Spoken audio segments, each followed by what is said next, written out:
Good morning, class. Welcome to today's lecture. Y'all go ahead and take your seats and let's get started. We don't have a lot of time, so let's get started today.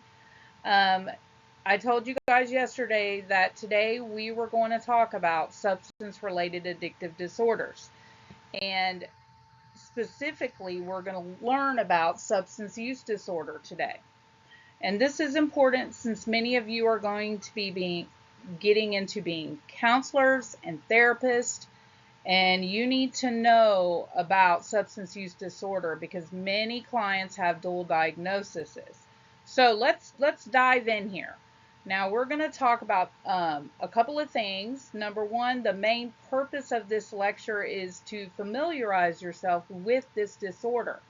We need to understand more about it. Number two, we're going to learn the main evidence-based treatments for this disorder because we need to know how to help people who have this disorder. All right.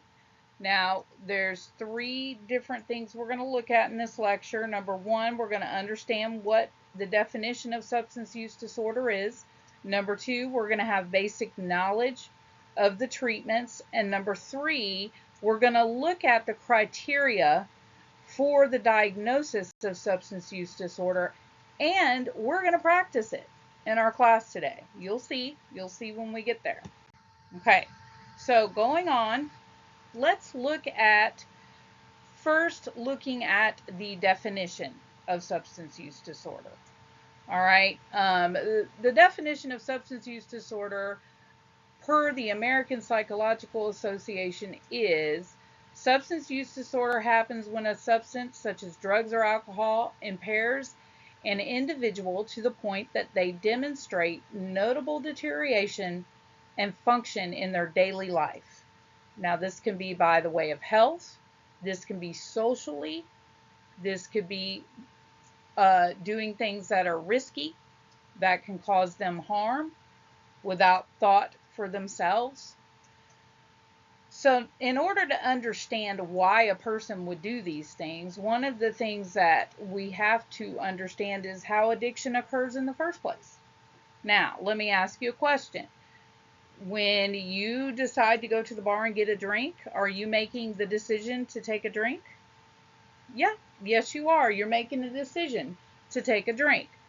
And you're making a decision to not drive when you leave, right? Exactly. Okay.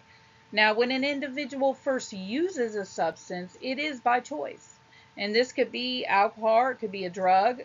Um, However, when the substance abuse becomes chronic, the choice to use is no longer available. Now, why is that? Because a lot of people don't believe that. Right, right. So, yeah, there's damage. There's damage to our brain through chronic use. Now, what part of the brain is damaged? Well, many parts of the brain are damaged, but we want to talk more about the prefrontal cortex today and how this area of the brain is responsible for what? It's responsible for many things, but the main thing is it is responsible for making good or bad decisions. So, if the part of the brain that is responsible for making good or bad decisions is damaged by chronic use of a substance, doesn't that cut down on the likelihood of someone making a right decision? Yes, yes, it does. It does, absolutely. And that's why up to 60% of all chronic users often relapse. All right. Now, there are multiple treatments. We're only going to look at two today because, we do have a limited amount of time today, but we're going to look at two because I want you guys to get this. The two main treatments are going to be individual therapy and group therapy. And of course, you may incorporate different types of modalities in those, but we're just going to talk about those two as a whole. Now, group therapy is the most common and universal type of therapy for this type of disorder because many believe group therapy works due to the fact that group therapy is a supportive format and that it offers understanding and a lack of judgment. This is why AA and Celebrate Recovery and other organizations have those meetings because it's a form of group therapy. And those that are in there, they share the same problem and they understand what it's like to have that problem. They also understand that they have areas of their lives that needs to change, and oftentimes it's a peer or someone else with the same problem that will help them to understand that better than even you as the therapist. And that's why it's important that you encourage your clients to attend these things outside of just being with you when you get to this place that you are treating people for substance use disorder. And then of course then there's individual therapy, which is very important. That's what you're going to be doing with them. But we're not going to get into the different types of individual therapy today. We're going to focus more on just the criteria for the diagnosis, because that's what's got to happen before anything else. Okay, so that's what's up on the screen, and we're looking at the DSM-5 criteria here. This is one of the list of criteria. Going over it, we're looking at that they are consuming the substance in larger amounts. There's a persistent desire to cut down or regulate use. They spend a great deal of time obtaining, using, or recovering from the effects of the substance. They often have cravings and a pressing desire to use the substance. Going on, they have issues with fulfilling major obligations in their life. They continue using the substance despite it causing problems, like maybe they're late for work all the time and they just keep being late for work. There's a reduction or discontinuation of other recreational or social things they used to do before they started using.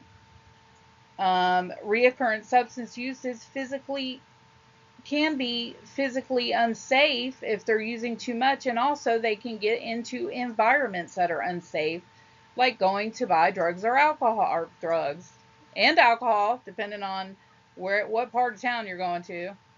Yeah, I thought y'all would think that was kind of funny. All right, now then there's persistent substance use despite knowing that you're having psychological or physical problems.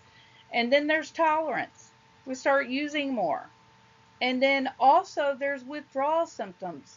We're not going to get into those today because that's a whole nother lecture. But some of them are obvious. So you can be watching for those. Now what I want to do right now is we are going to get a understanding of what it's like to have to be in the position to diagnose someone. All right, so I want you guys we're going to break into two groups first, so go ahead and do that. Yes, get with your friend, get with your enemy, do whatever you want to do, just get with somebody. Right, and we're going to break into groups of two. And then one of you is going to be getting assessed for a diagnosis of SUDS, and the other is going to be the therapist doing the diagnosis. So go ahead and decide which one you want to do.